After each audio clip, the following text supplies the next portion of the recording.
Today, we continue our conversation regarding the current situation, the long-term plan, and the short-term vision for our Calgary Flames. You're Locked On Flames, your daily podcast on the Calgary Flames. Part of the Locked On Podcast Network, your team every day.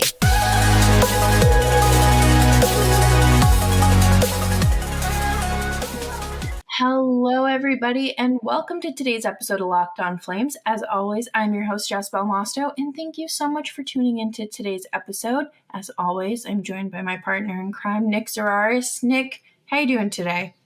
It's Friday, Jess. So I'm in a great mood. I hope everyone is in a good mood today. Today's episode is brought to you by Indeed. Indeed knows when you're growing your own business, you have to make every dollar count. And that's why with Indeed, you only pay for quality applications that match your must-have job requirements. Visit Indeed.com/lockedon to start hiring now. Terms and conditions apply. There is always a lot to unpack when it comes to the Flames, but today we continue to peel back the layers of the onion, and we're going to talk about their drafting history as well as the misses. Of course, the Arizona to Salt Lake City is more than likely happening, so of course we have to talk about how that's going to impact the Flames and why we can't build off of bad habits that don't seem to be happening on the ice, but that's a very good thing. So make sure you're subscribed wherever you get your podcasts as well as on YouTube. We are here for you Monday through Friday, 5 days a week, your team every day. So Lane Hudson signed his entry-level contract today. And for those of you who don't know, he was picked 2 picks after the Flames disgraced 2022 second round draft pick. So, congrats. As a person who does content for a living, I like retro drafts. I like going back and looking at the draft a year, 2, 3, 4, 5 years after the fact and putting the picks in the context of the present. You will also go absolutely insane if you do that because there's no way to guarantee the way anything is going to play out. You know, hindsight is 2020. And in the case of redrafts, which don't get me wrong, they're fun content. They're good for conversation. They're good thought exercises. They're particularly useful if you want to try and get in the head of an organization that made a specific pick and trying to understand what they saw and what maybe they didn't see in a player that worked or didn't work. But for the purposes of this conversation, you know, there are a million of these types of situations, especially as you get into the later rounds where the vast majority of those guys don't even get to the league, let alone stay in the league. So, yeah, if you take a guy in the second round and he never makes it over to the league and 2 picks later, somebody who has a pretty solid college hockey career gets picked, has a pretty solid college hockey career, signs their entry-level contract, you know, it stings, but they're not all going to be hits. They are not all going to be hits.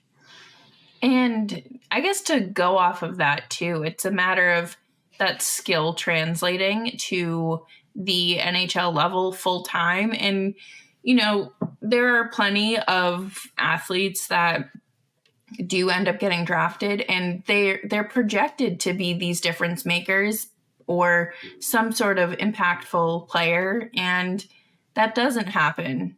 But, man, I hope with this new vision that the Flames have and they have declared, they're sharpening their skills a little bit when it comes to scouting or, you know, what they're looking at and maybe changing things up because they're more than likely going to be picking higher in the draft this year, next year, and maybe the year after.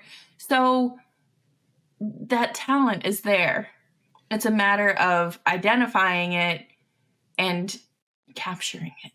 Okay, so there's like four things I want to say off of that, and I'm going to do my best to remember all four of them because they're all kind of different from each other. The shortest one, the quickest one, just for fun. In the Athletics, they did their power rankings today on Friday.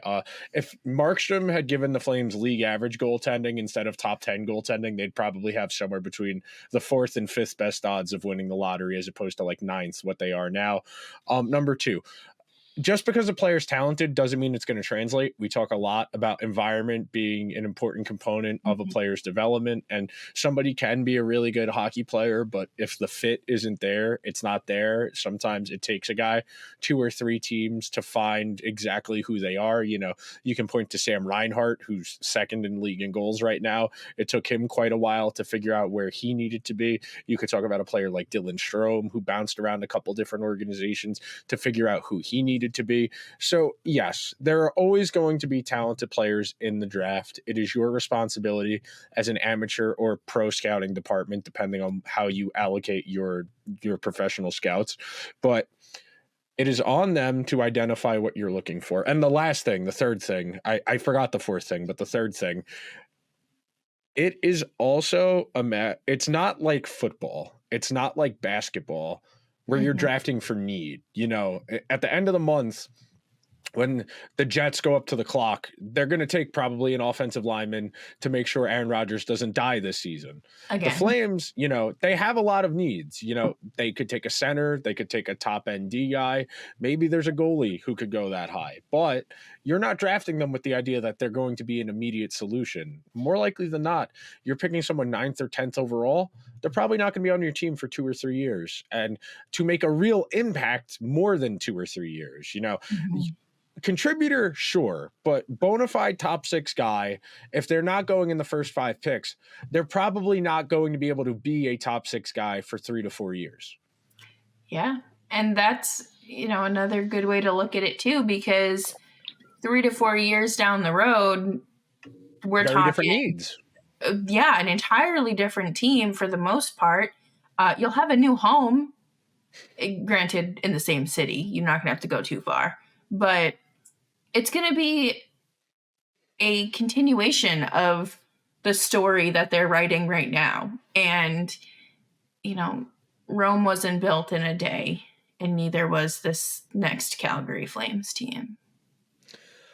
And because we're not picking for need, you got to be able to take a step back whenever the pick does come in June, and that's the last week of June, and say, okay, they took this guy because they have a plan for him 2 or 3 years from now. And I know for a team like the Flames that isn't going to be particularly competitive next year, that's going to sting, you know, that if they draft a guy, there's a good chance he's not going to be on the roster next year, which part of the appeal of going through a rebuild is the opportunity for these young guys to take their lumps at the NHL level. You know, Flames fans want their equivalent of Slavkovsky stinking it up as an 18-year-old, and then year 2, he's put it together. You know, he's got 14 points in his last 15 games. He looks the part of a bona fide top 6 power winger. He's shown a little bit more finish to his game than maybe I personally thought he had. And that's what Flames fans want. You know, they're going to pick a guy 7th, 8th, 9th overall. And there's going to be lingering conjecture as long as they're stateside, you know, if they're in Canada or if they're in North America, I should say, that they should be on the roster right away because they have nothing to play for anyway. But that might not be the organization's plan. So patience is going to be key. Yeah. And you don't want to spoil someone's development and kind of ruin any chances of what could have been, because then we're having a similar conversation and it's just a mess. But coming up next, we are going to talk about what feels like the impending move of the Arizona Coyotes and, you know, how this really does impact more than just the team and their personnel right after this break. First, though, I do want to take a quick second to talk to you guys about Policygenius. Policygenius is the country's leading online insurance marketplace. It saves you time and money so you can provide your family with a financial safety net starting today. With Policygenius, you can find life insurance policies that start at just $292 per year for $1 million of coverage. Some of these options offer same-day approval and avoid unnecessary medical exams. Policygenius helps you compare your options from top companies, and their team of licensed experts is on hand to help walk you through this. Your life insurance policy may not offer enough protection for your family's needs, and you never know, unfortunately, when a tragedy might strike and when the unexpected might happen. Policygenius gives you the unbiased advice from a licensed expert support team. They have no incentive to recommend one insurer over the other, so you can trust their guidance. Check life insurance off of your to-do list in no time with Policygenius. Head to policygenius.com/lockedon or click the link in the description box to get your free life insurance quotes and see how much you could save. That's policygenius.com/lockedonnhl. Thank you, everyone, for hanging out with us today on Locked On Flames. Make sure to subscribe wherever you get your podcasts so you never miss the latest and greatest news coming out of, I would say, Alberta, but probably just Calgary. It really is looking worse and worse for Arizona. I don't know if you saw today, but apparently they weren't paying their hotel bills, that's something. I mean, this is stuff we knew. Katie Strang wrote that feature like 2 years ago at this point about how the Morello family that owns the team had been operating and what they'd done in their previous lines of work. They're in the casino business, if I remember correctly, where their wealth comes from, and that they'd stiffed contractors, they'd stiffed vendors, and tried to do a debt consolidation program along the lines of, well, we're not going to pay what you owe you, but we can pay you some of what we owe you, and that'll square away the beef. And I don't want to cast unfair judgment. Some of this is not just on the ownership. Some of this is, long-term 10, 15 plus year issue. I mean, they've went from Phoenix to where they are now. They're going to more likely than not end up in Salt Lake City, whether it's as the Coyotes or they get rebranded as a different team in Salt Lake, and then the NHL eventually tries to expand back to Arizona down the road. But all of this is happening very, very quickly. A week or two ago, we were the prevailing sentiment was, as long as they won the land auction in June to develop the arena, the NHL would suck it up.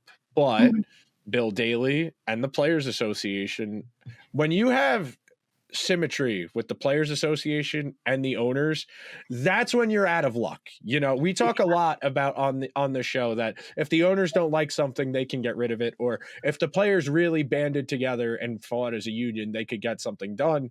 When you have both of those parties against you, you're not winning. You're not. No, you are completely SOL. When those two are aligned and in agreement, because it never happens. Start packing. I just start looking for housing, because there's no, it's impossible, and it stinks. I feel horrible for the fans and for the players and anyone that's directly affected by this, because you didn't sign up for Salt Lake City. You signed up for Arizona in some capacity. And I don't understand how, well, yes, I do. It's entitlement because they're bajillionaires, but you're just going to pass the buck and just oh yeah, no, we don't need to square up. We don't need to pay these people. Why would you let someone who has a history of doing that purchase a team? Well, Jess, they have the best money, but I don't want to be that guy, but there's a good chance that somebody who doing that exact same thing is going to win something relatively important in November in this country down here. So, same exact business practices of refusing to pay your vendors what you owe them, offering them an insultingly low amount of what you actually owe them, and then playing it off as smart business sense, taking advantage of people and being a fundamentally bad person. The thing that's crazy about this, and this could be subject to change, but the idea that they're going to sell the team to the league, and then the league is going to sell the team to the guy in Salt Lake City who owns the Jazz, and they're going to let the guys who more or less scam the NHL out of a bunch of money make a ridiculous profit. It's mind-boggling. There are issues in other leagues. The NHL has a checkered history of this. Why can't I think of Buddy's name who bought the Islanders without any money in the late 90s? John Spano, yeah. John Spano, who went to federal prison for defrauding the NHL, the Islanders, multiple banks. This happens from time to time. But it does seem to happen in the NHL more often than the other leagues. And I don't know what that says about the NHL, but it's not just an NHL thing. I mean, I know the Timberwolves are having issues with A-Rod and his business partner about finalizing that trade. It's just not a good look because Gary's been dying on this hill that the Coyotes the NHL needs to be in Arizona. And from a business perspective, yes, the Southwest is the fastest growing region in the country demographics wise. It is a market that can sustain multiple professional sports franchises. Yeah. And it just isn't working. No, and it stinks. There is so much more to the Coyotes organization than just the team and their AHL affiliate. A lot of people have brought up a really good point. Without hockey in Arizona, there would more than likely not be an Austin Matthews in the league or Matthew Nyes. There's just Tage Thompson too. He's born in Arizona, spent a lot of time in Alaska, but Austin Matthews is born in California, grew up in Arizona. Jason Robertson grew up in Southern California. But yeah, it's important you have footholds in these regions. The trickle down effect of having hockey in these markets. The Florida Project. The Florida Hockey Project of Tampa and Florida produced the three Hughes brothers. Carolina has produced a handful of players now. The Blues have been there since the late mid 70s, I want to say, 72 expansion, I think, were the Blues, and Clayton Keller is from Missouri. This matters. It takes time. Keith Tkachuk was a Coyote, 30 years ago, 25 years ago. Brady and Matthew were born there. It accumulates over time. You will not see the results overnight, but it is important that you maintain footholds in these markets. Yeah, and I hope that I hope it works wherever this team ends up, and I hope someday they're able to go back to Arizona if they do end up leaving. And I really thought that they would have to, Gary Bettman would have to be dead in order for hockey. You're not wrong. He was willing to throw his body on the line to protect that franchise so many times. And that's crazy to me because I don't think you see many commissioners do that. It's also different because the NHL it's smaller than the other leagues. So I'm not going to act like the NHL is going to shutter its doors or is in financial peril. But in relation to the NFL, NBA, and MLB, things are a lot less stable. Right. The only time you have teams in those leagues talking about moving, it's to threaten the state into getting money to pay for a new stadium. No one's actually moving the Buffalo Bills out of Buffalo, in the early 2010s when Bon Jovi and Trump were talking about moving the Bills to Toronto. That was never going to happen. You got to be realistic here. It's just a threat. Yeah.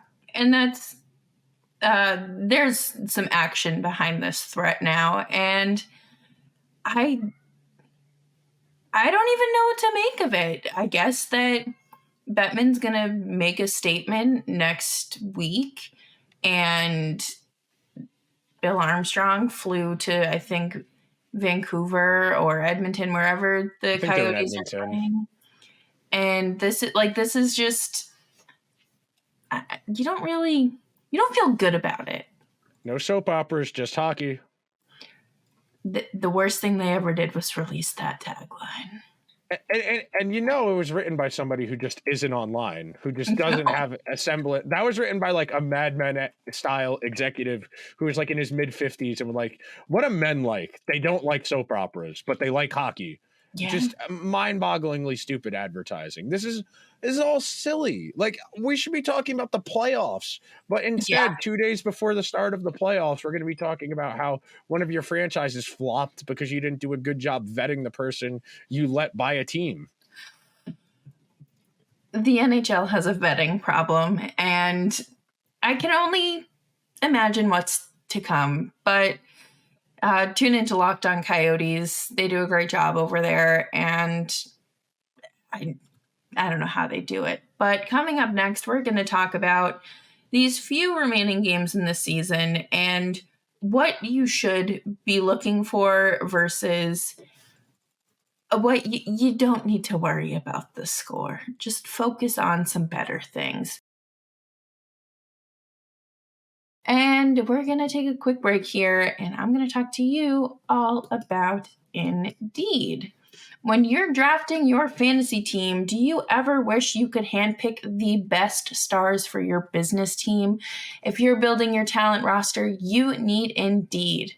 Find top talent fast with Indeed's suite of powerful hiring tools like matching, assessments, and virtual interviews.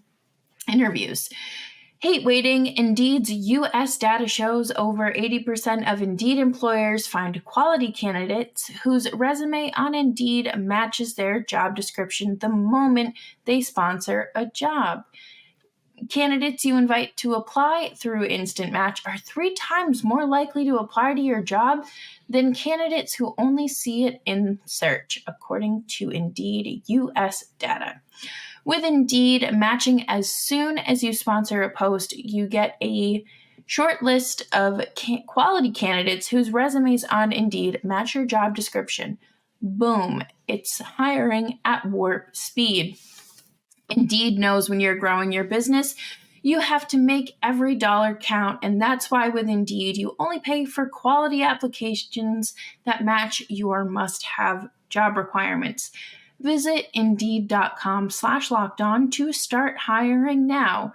Just go to Indeed.com/lockedon, Indeed.com/lockedon. Terms and conditions apply. Cost per application pricing not available for everyone. Need to hire? You need Indeed. Eat stress-free this spring with Factor's delicious ready-to-eat meals. Every fresh, never-frozen meal is chef-crafted, dietitian-approved, and ready to eat in just 2 minutes. Choose from a weekly menu of 35 options, including popular options like Calorie Smart, Keto, Protein Plus, or Vegan and Veggie. Also discover more than 60 add-ons every week, like breakfast on the go lunch, snacks, and beverages to help you stay fueled all day long. Head to factormeals.com/lockedonnhl50 and use code LOCKEDONNHL50 to get 50% off your first box, plus 20% off of your next box. That's code LOCKEDONNHL at factormeals.com/lockedonnhl50 to get 50% off your first box, plus 20% off of your next box while your subscription is active. Thanks everyone for hanging out with us today on this Friday edition of Locked On Flames. You can follow us on Twitter at Just Belmosto and at Nick Zararis. This is such a frustrating time, and I feel like it's just the beginning for the Flames. This is something I am very guilty of, no matter what sport it is, what team I'm watching. I am very guilty of watching every game as a standalone entity, not interconnecting them, not thinking about the emotions, the feelings that carry over from the game before, the game, maybe the game that's next, has significant meaning for some reason. And it can sometimes make these games feel befuddling, Mhm. when you're a playoff team that comes out and you just lay an egg against a bad team, an outright bad team. Well, who are you playing the game after that? Oh, you were looking ahead to playing. Oh, okay, that makes a little bit more sense. For the Flames right now, they're not a talented team. They are going to be in difficult games a lot of the time where the other team is going to have more talent, and it's going to feel like you are being mugged for 2 hours and 45 minutes whenever you watch them, because they just don't have the guys. Yeah. And when you don't have the guys, every mistake feels more glaring because the other teams don't make those mistakes. There was the one rush opportunity in last night's game where Chillington he left the puck behind him. He was skating out of the defensive zone, and the puck didn't come with him on his stick, and the Kings got an odd man rush going the other way. He got back and blocked the shot before, and the Kings didn't score. But, little things like that where you can very clearly tell that's a guy who hasn't played NHL hockey in 20 months. He's got about a month of games under his belt, but for 20 months, hadn't played a whole lot of hockey. So with that in mind, you can tell he's very clearly pressing, that he's frustrated with the situation, that the team isn't particularly good, that he wanted to come back to be a part of something good, and the Flames just aren't equipped to do that. And it all accumulates. It's very easy to, and I'm guilty of it, putting things like momentum and energy aside, because at the end of the day, it does come down to talent. You have to have some talent to eventually win, but momentum and energy are real factors in deciding games. Yeah, absolutely. And, those little mistakes, I saw Andrew from Liberty Blue, your wonderful co-host, tweet today that you don't want bad habits to build. And I think that's a great way to look at the Flames. And in comparison to the Rangers, it's completely opposite situations. Like, yeah, these games don't matter, but one is in a very different position than the other. And you don't want to see Shillington continue to make those mistakes, because they build and they start to snowball. And I feel like we saw that a lot at the start of the season too, where this team was just walking on eggshells because they were afraid to make mistakes, and then it would just spiral. It's difficult. All of this stuff is interconnected, and the human element is especially challenging because we don't have the privilege of understanding. We talked about it yesterday. The people who are on the beat, who covered the team day to day, don't know what's going on between the ears of Oliver Chillington. They can ask him questions, whether or not he's forthcoming, whether or not he's honest. That's a different conversation. We can only go on what we know and how they play. Teams that are clicking, that are playing good hockey, they are either put together or good enough at faking it that we don't identify that they're struggling. Teams that are struggling, it's obvious. You watch a team like the Flames that is very clearly down on its luck and knows they are counting down the days till exit interviews in Cabo or the Mediterranean or wherever they're going. And that they are entitled to that. This has been a miserable season, an all-around miserable season. And if the organization is genuine in its want for a long-term sustainable direction and eventual success, it starts now. And that's very grand and big as an idea, but it's simple. Are these guys showing up? How hard are they playing? Are they looking like they've given up? There's a lot to discuss, and we don't have a lot more games to identify that. And then we're going to have to wait and see what the front office ultimately does. Yeah, and then we're just going to have to hope that the answers are ahead of us, because there's really nothing anyone can do at this point. It's game 78, 79. Like there aren't many options left. And Just quickly, I saw a post about the Leafs a few weeks ago and how people were, or this guy was saying, I don't want to see any vacation pictures if this team doesn't do blah, blah, blah in the playoffs. I hope whoever thinks like that, I hope they see every NHLer vacation pictures, every photo dump. You know why? Because these people deserve it. They are human beings and have played a miserable season. Doesn't get worse than this, man. You got off the bus with a little bit of hope in the fall that maybe the vibes would be better and that would lead to better results, even though the talent wasn't discernibly different, but didn't end up happening. So now we're going to have to take a hard reset and we're going to have to evaluate things, and we can only go on what we know. And there's a lot we don't know. Yeah. And stick around, Locked On Flames, and we'll start to uncover what we do not know eventually. We don't know when, but it'll happen. Make sure you're subscribed wherever you get your podcasts, as well as on YouTube, so you never miss a show. And we'll be back on Monday with the final week of Flames hockey. And I hope everyone enjoys their weekend. Nick, do you have any final words for us today? Enjoy your weekend. There are a lot of regular season playoff games on the docket the next few days. Buckle up. I mean, Red Wings Penguins last night was electric.